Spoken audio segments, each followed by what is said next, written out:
The Unfiltered Human on the Fringe episode 37, The Gravity of Groups Identity, pulled by Belonging. Welcome back to The Unfiltered Human on the Fringe, the space where we name the unseen forces shaping our inner lives and dare to speak aloud the questions most people avoid.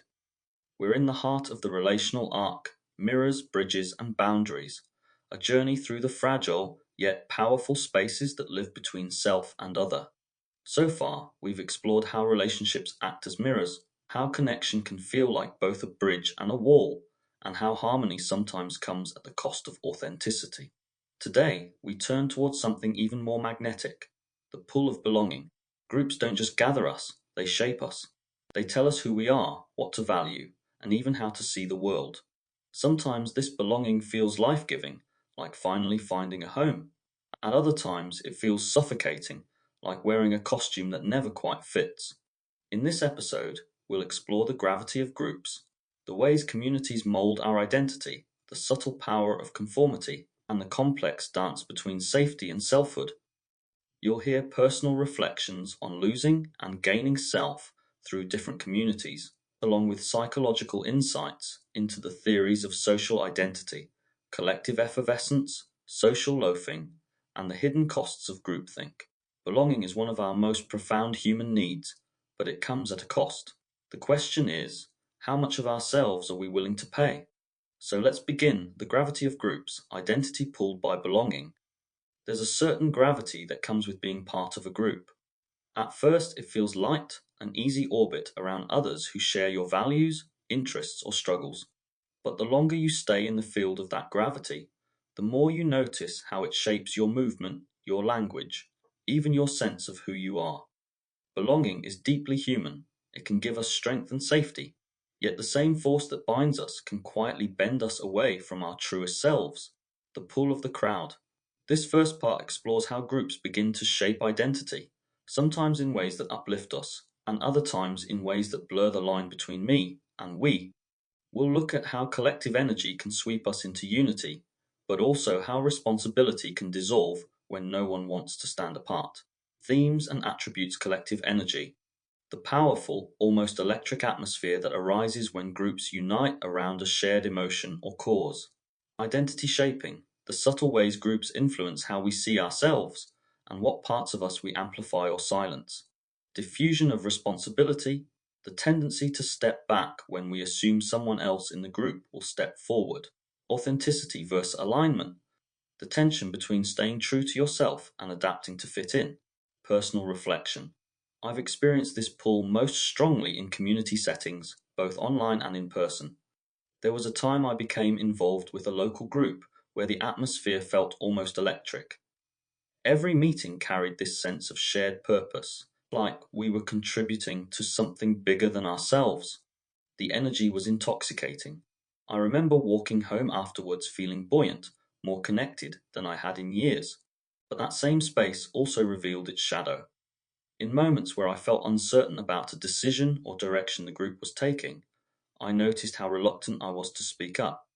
It wasn't fear of open rejection so much as the invisible weight of not wanting to disrupt the collective mood.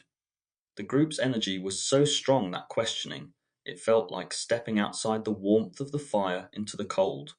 And then there were quieter moments, like tasks that needed to be done. Instead of people taking initiative, we all hesitated, waiting for someone else to lead. Sometimes nothing happened until one person finally broke the silence. Looking back, I realized I'd done the same, telling myself I was tired or that someone more qualified would step up. But really, it was the ease of hiding in the group, convincing myself that we was stronger than me, when in truth, it made me less willing to act on my integrity. Those experiences taught me that belonging has two edges. It can be a source of courage, but also a cushion for avoidance. The gravity of groups doesn't just pull us toward others, it can pull us away from ourselves. Psychological insight Emil Durkheim described this electric energy as collective effervescence, the feeling of being swept up in the intensity of a crowd, where individuals lose themselves in the shared rhythm of the group. It explains why rallies, concerts, or even spiritual gatherings can feel euphoric. You stop feeling like an isolated self and merge with something larger. That sense of transcendence is powerful, but it comes with risk. The same current that unites can erase individuality. On the flip side, psychologists Latane, Williams, and Harkins, 1979, described social loafing, the phenomenon where people exert less effort when working in groups than when alone. The assumption is simple: someone else will handle it. I recognized this in myself during those group tasks I avoided. What felt like harmless hesitation was me surrendering personal responsibility to the collective. Together, these two forces reveal the paradox of belonging. In groups, we can feel both more alive and more passive, more connected and yet, in subtle ways, less accountable. It's not that groups are inherently bad, far from it, but without awareness, their gravity can quietly reshape our sense of self in ways that don't always serve our deeper growth. Insight prompts: where in your life have you felt swept up by a group's energy, for better or worse? Can you recall a moment when you stayed silent because the group mood was too strong to interrupt? How do you notice yourself pulling back responsibility when someone else will handle it? Theory in action. This week, observe your role in group dynamics. In a meeting, gathering, or online space, notice one moment where you would normally step back. Instead, take a small action, ask a clarifying question, share a perspective, or volunteer for a minor task. Feel the shift when you resist the ease of blending in and reclaim your voice. The pull between acceptance and authenticity. There's a moment we've all lived through: the pause before answering a question, the hesitation before speaking in a group, the subtle weight of scanning the room to see what everyone else thinks before we decide. That pause is more than social politeness. It's a glimpse into the tension between acceptance and authenticity. Groups give us belonging, but they also carry an unspoken rule. Harmony often matters more than honesty. Sometimes all it takes is a nod of agreement, not because we truly agree, but because we fear the ripple of standing out, the cost of the nod. This part of our journey explores how the desire to be accepted can quietly override our ability to stay authentic. Themes and attributes normative pressure, the silent but powerful force that nudges us to conform to avoid disapproval. The mask of agreement, saying yes, or staying silent to preserve group belonging, even when our inner truth says otherwise. Role adoption, how we unconsciously step into roles defined by group expectations. Erosion of self, the gradual loss of voice when belonging comes at the cost of truth. Personal reflection, I recall a time in a workplace setting when the team was discussing a new direction for a project. The majority leaned toward a flashy idea that, deep down, I didn't believe would work.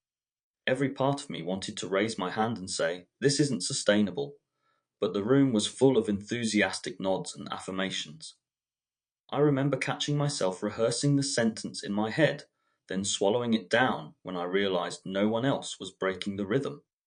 Later, when the idea inevitably failed, I felt a wave of guilt, not just because I hadn't spoken, but because I realized I had betrayed my voice. It wasn't fear of conflict that silenced me. It was the subtle ache of not wanting to be the one who stood apart.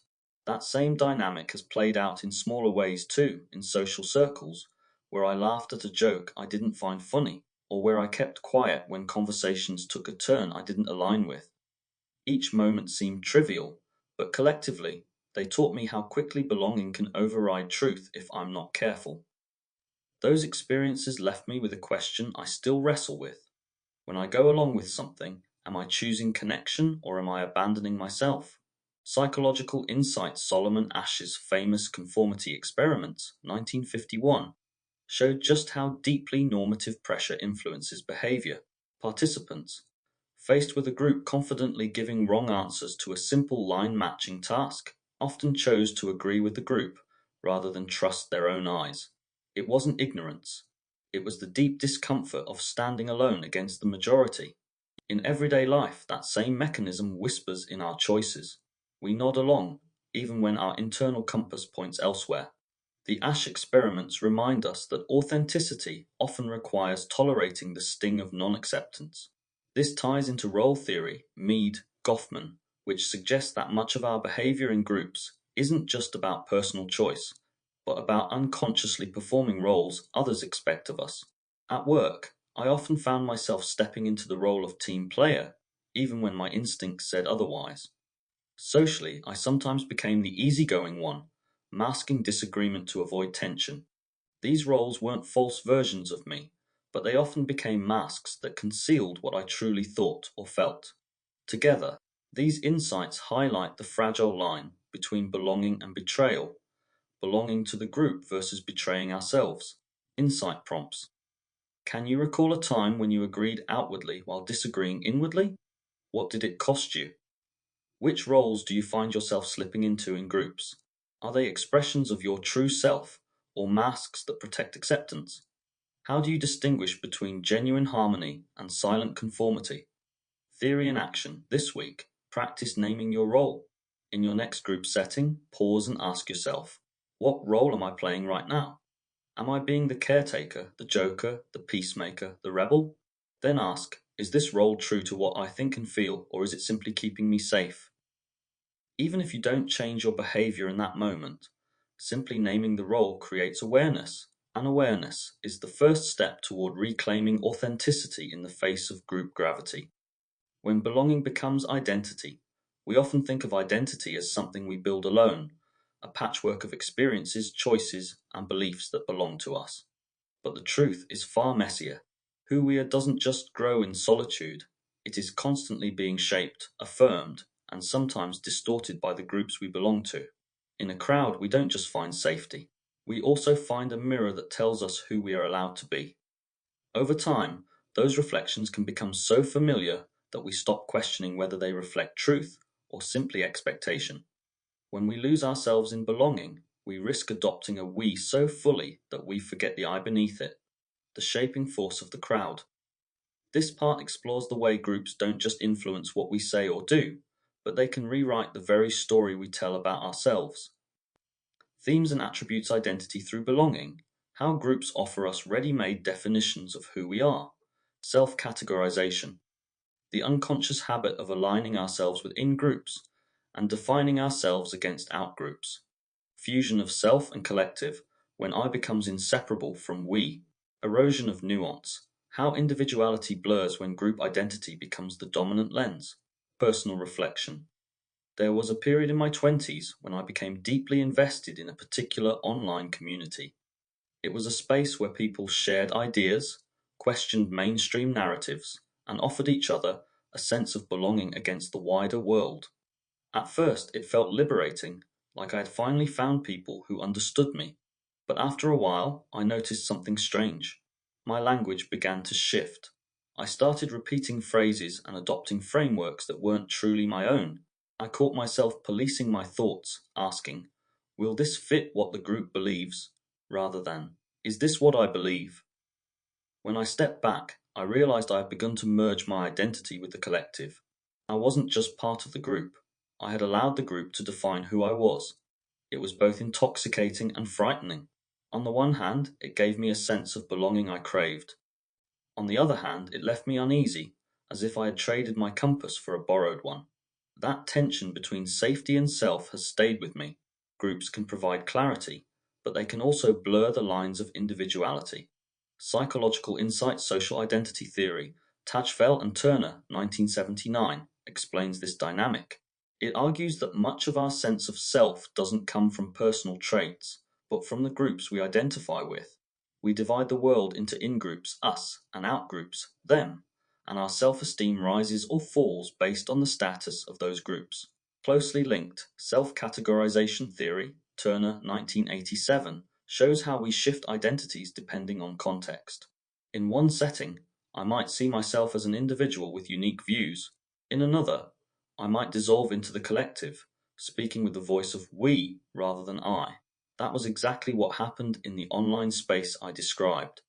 I unconsciously categorized myself as part of the in group, adopting its norms as if they were my own. Together, these theories reveal something vital. Group belonging isn't just external, it's internalized. It shapes the way we think, feel, and even perceive reality. And unless we notice, we may confuse the group's identity with our own. Insight prompts. Which groups in your life have shaped the way you describe yourself? Are those descriptions still true for you now? Can you think of a time when you shifted from I to we, and what it cost or gave you? How do you notice when belonging strengthens you versus when it narrows you? Theory in action. Over the next week, listen to the pronouns you use when you describe yourself to others. Do you default to we, as in we believe we do? We're like this? Or do you ground yourself in I? Neither is wrong. But by noticing the shift, you begin to see when your identity is anchored in authenticity and when it's being pulled, perhaps too tightly, by the gravity of groups. Rituals of belonging isn't held together by ideas alone. It lives in the small repeats, the phrases we share, the rhythms we keep, the ways we gather. Those patterns soothe our nervous systems and signal, "You're home here." But the very practices that settle us can also begin to steer us. If we don't pause to notice, ritual becomes autopilot. Presence turns into performance. Unconscious ritual. This part sits inside that tension, the warmth of shared rhythm and the risk of losing your own. Themes and attributes: the power of ritual, repeated practices that reinforce cohesion and signal how we do things here. Collective energy, the uplift that comes from synchrony, voices, gestures, timing. The pull of continuity, how tradition keeps us returning, even when belief wobbles. Freedom versus fusion, ritual as container for selfhood, or as a script that erases it. The invisible glue picture, a room before the first word is spoken. Chairs in a familiar circle, the same opening line. Everyone knows the sequence. You can feel your shoulders drop as the rhythm returns a breath you didn't realize you were holding. Let's go. That's the quiet magic of ritual. It gathers scattered attention and braids it into one thread. Now zoom in. The phrases arrive on cue, the heads nod in time, and laughter lands in all the expected places. The predictability is calming, like a favorite song. But listen longer, and you may hear something else. The faint sound of your voice getting smaller. You start anticipating the next beat instead of noticing what's true in you right now. You're present, but also performing, connected, but slightly edited. Ritual is powerful because it tells us who we are together. It can hold grief without words and joy without explanation. Yet if we stop bringing our full selves to it, the glue that binds can become the varnish that seals. The difference is subtle. In one, you're inside the moment. In the other, you're repeating it. The work is to keep ritual as a living container, not a closed script. Personal reflection. I used to attend a weekly gathering that wasn't religious, but held a spiritual tone, candles, a shared reading, and a closing silence. Early on, those evenings grounded me. The cadence helped me arrive in myself after long days. Over time, though, I noticed I'd stopped asking whether the words we recited still matched what I believed. I showed up because the ritual felt good, not because it always rang true. It wasn't that anyone demanded conformity. It was gentler than that. Participation itself became the point. I'd leave feeling soothed, but slightly distant from myself, as if I'd borrowed a connection rather than made it. The moment I realized that, I started experimenting, keeping the ritual but returning to it as myself, adding my own words when the shared ones didn't fit, letting silence be silence when I had nothing honest to say. The gathering changed for me. It felt riskier and more alive, less like autopilot, more like a meeting place. Psychological insight anthropologist Victor Turner, 1969, described liminality as the threshold space created by ritual, and communitas, the deep sense of togetherness that can arise there.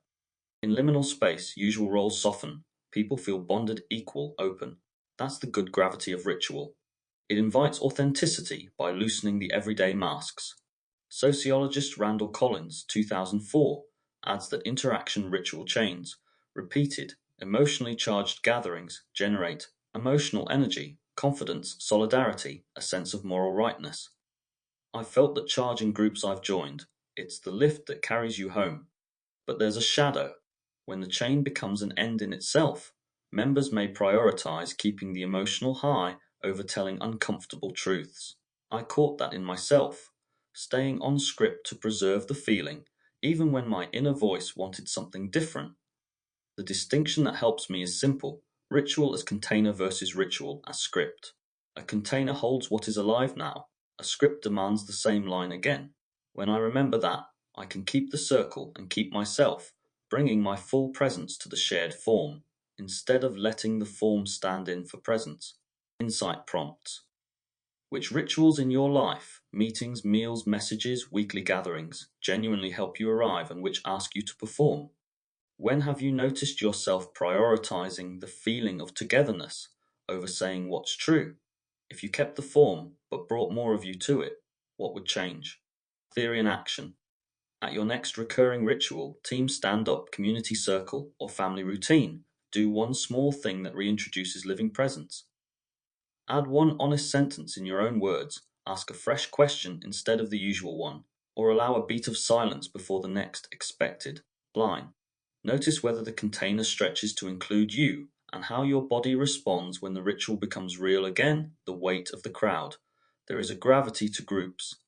One voice can be dismissed, but when a chorus rises, it feels like the truth.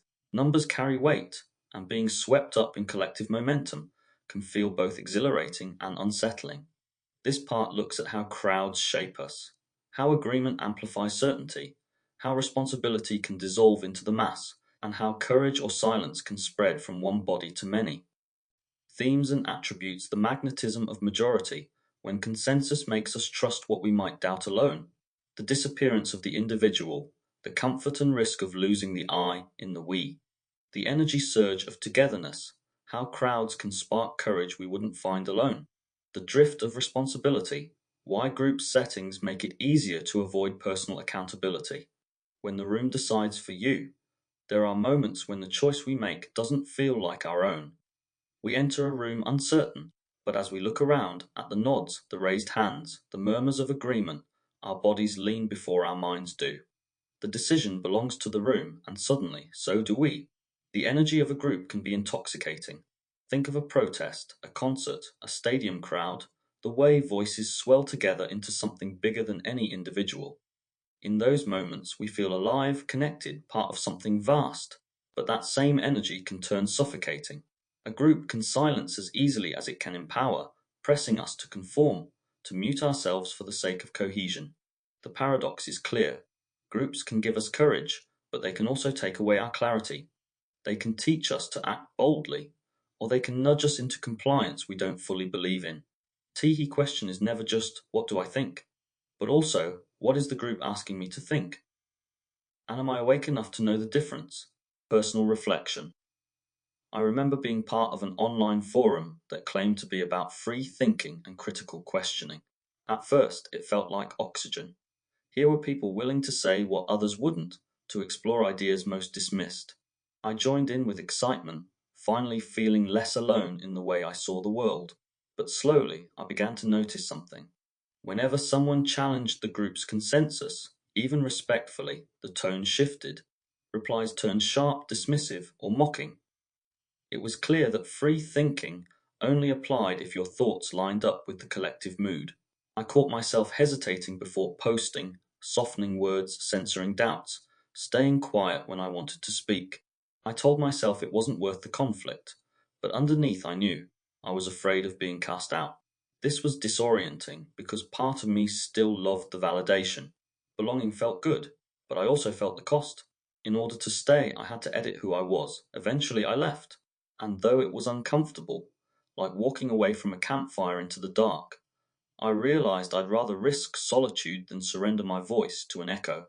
That experience taught me a lot about myself. I wanted connection, but not at the cost of integrity. And belonging that demands silence isn't belonging at all. Psychological Insight Social Identity Theory, Henry Tajfel, 1979, shows us how much of our self-concept fuses with the groups we're part of. To belong isn't just to join, it's to internalize. Criticism of the group feels like criticism of the self, which is why dissent inside a community often cuts deeper than attacks from outside. At the same time, De-individuation, Zimbardo, 1969, explains how crowds change behavior.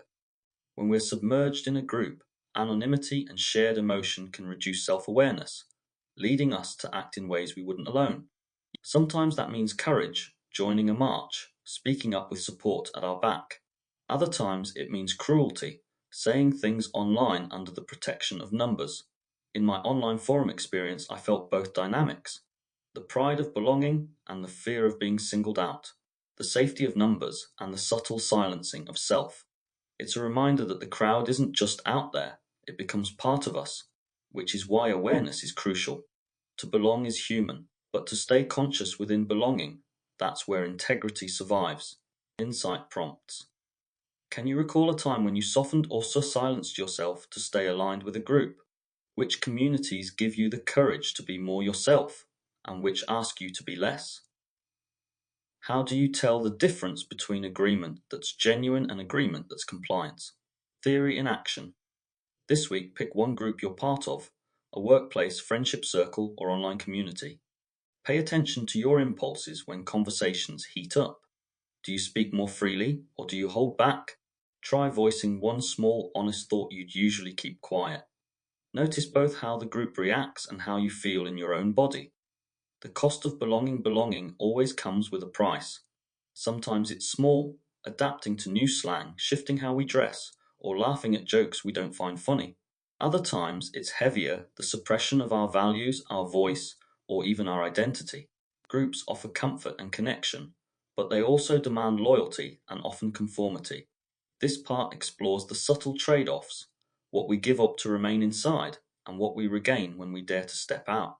Themes and attributes, invisible contracts, the unspoken rules that govern inclusion, silencing the self, how identity bends under group pressure, exile as liberation, the unexpected freedom of leaving, integrity versus acceptance, choosing authenticity over approval. The price tag no one mentions. When we enter a group, it rarely hands us a contract to sign. There's no formal list of conditions, yet we know them instinctively. We pick them up in glances, in tones, in silences. We feel which topics are safe and which are untouchable, and we adjust because belonging feels too valuable to risk. But over time, the costs add up. A word unsaid here, a truth hidden there, until one day you catch yourself and realize you're no longer sure whether the person in the group is the same person you are outside it. It doesn't happen all at once. It happens quietly, in the subtle sacrifices that seem small at the time, but erode authenticity in the long run. The paradox is that groups promise to belong, but the more we pay in silence, the less we belong, because the us that is included isn't fully real. Personal reflection. I think back to a workplace. I was part of where the culture looked supportive on the surface, but underneath it was built on unspoken rules of conformity. People didn't openly criticize leadership. Opinions were only welcomed if they matched the general direction. I found myself holding back ideas that might be seen as too disruptive, even though I believed they could help. At first, I convinced myself it was wise to choose your battles, I told myself. But deep down, I knew I was editing who I was. It wasn't just about keeping the peace, it was about protecting my place in the group. I didn't want to be the odd one out, the one whispered about in the break room. Looking back, the irony is clear.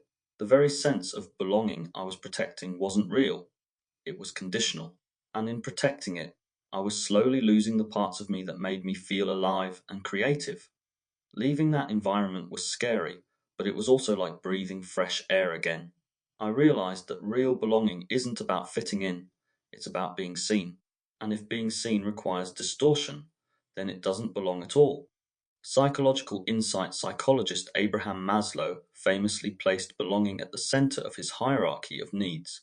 We crave connection almost as much as we crave food or shelter. This makes sense. Historically, exclusion from the tribe meant death. The instinct to conform isn't weakness, it's survival. But survival instincts can misfire in modern contexts. The need for belonging can push us into pluralistic ignorance, a phenomenon where everyone privately disagrees with something, but stays silent because they assume others agree. As a result, the group enforces a rule that nobody truly believes in, but everybody performs. I lived this in that workplace. People nodding in meetings, keeping the official mood intact, while privately confessing frustrations in hushed tones. The silence wasn't loyalty, it was fear. And yet, because no one broke it, the illusion held. The realization is humbling. Sometimes what looks like consensus is a room full of people pretending, each one hoping not to be the first to stand out. Insight prompts. What unspoken rules have you felt in a group you belong to? Can you recall a time when you stayed silent, not because you agreed, but because you didn't want to be excluded? How do you tell the difference between true belonging and conditional acceptance? theory in action.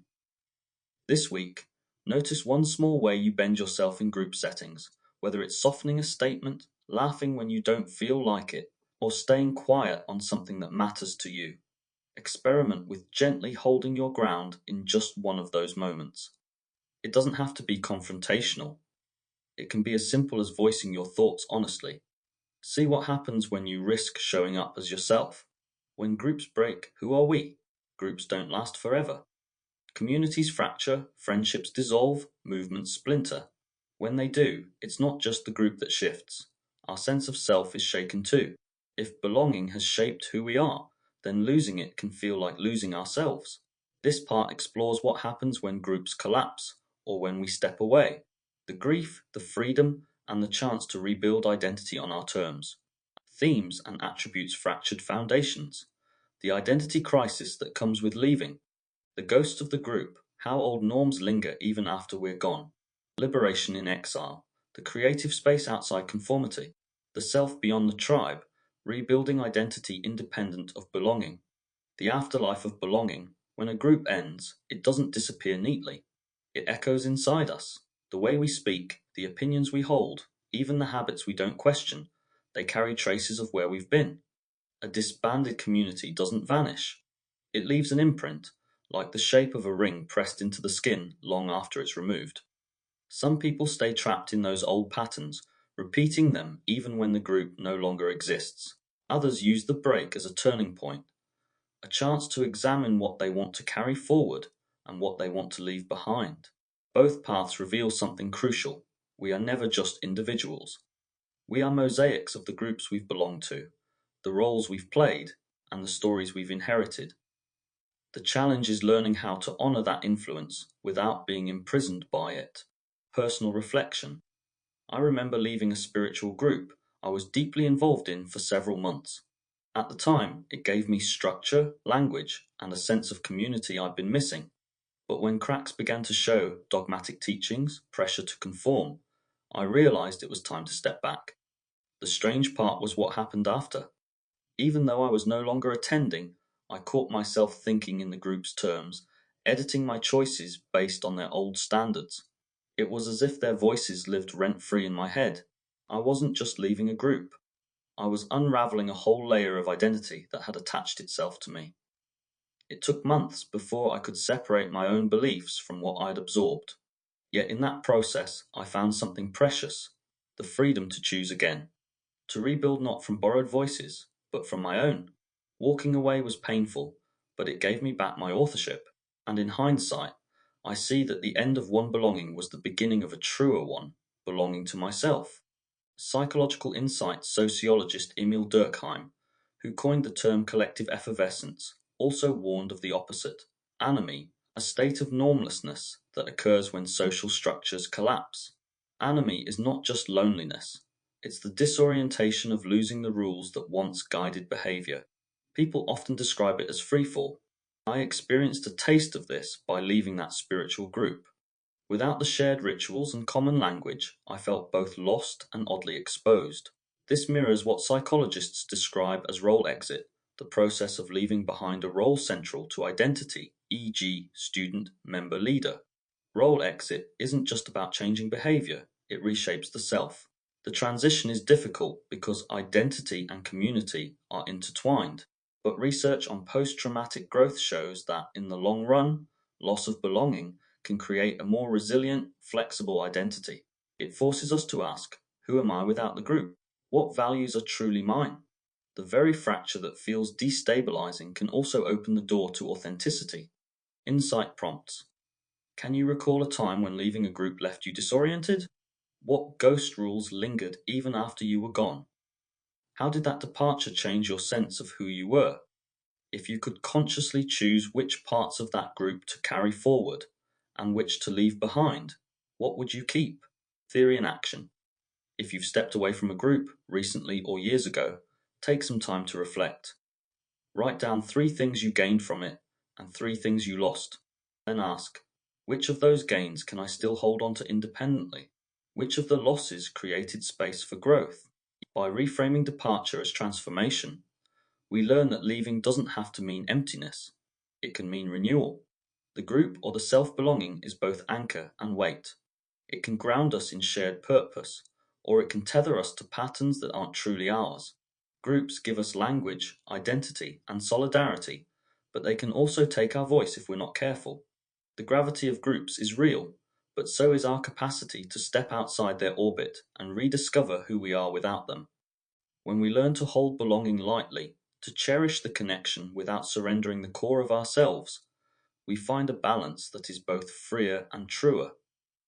You've been listening to The Unfiltered Human on the Fringe. Until next time, stay human, stay awake, and remember, you belong first and foremost to yourself, James Miller. If you found value in today's episode, you may also be interested in my broader project, The Inversiverse, a series exploring the hidden architecture of perception, identity, control, and consciousness. Across 20 episodes, The Inversiverse dissects indoctrination, language, media manipulation, dark psychology, belief systems, and the evolution of self in the digital age. You can find all episodes of The Inversiverse on Facebook, YouTube, Rumble, and Substack by searching this place called Earth. These ideas aren't shared to convince you, but to invite you to think, feel, and perceive more consciously in a world designed to keep you distracted. Overview of the Inversiverse, a journey through the mirrors of mind, culture, and control. Episodes 1 to 3 introduce foundational ideas around indoctrination, perception, and manipulation. Episode 4 explores how language, symbols, and cultural norms are used to shape thought. Episode 5 investigates control systems, media narratives, and the illusion of choice. Episodes 6 to 7 dives into collective belief structures and the psychology of mass behavior. Episode 8 focuses on marketing, control theory, game theory, and critical thinking. Episode 9 covers love, relationships, human mating, gender dynamics, and red-blue pill ideologies. Episode 10 unpacks dark psychology, the occult, Satanism, and the dark triad personality types. Episode 11 The Simulated Self examines identity, ego, and the rise of post-human consciousness.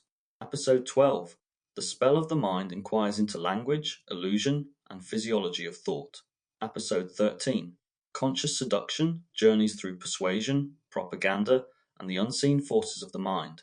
Episode 14 The Myth of Sanity sheds light on madness, genius, and the edge of perception. Episode 15 The Algorithmic Mind probes influence, identity, and invisible architects. Episode 16 The Noise of Knowing reveals overload, obsession, and the age of infinite information. Episode 17 Belief Machines delves further into language, desire, and the engine of reality. Episode 18 Submerged Signals examines how the unseen shapes the self. Episode 19 The Alchemy Within Traces, Food, Frequency, and the Forgotten Intelligence of the Body. Episode 20 Encoded Flesh scrutinizes and opens up to the forgotten language of the body, DNA, and biological consciousness.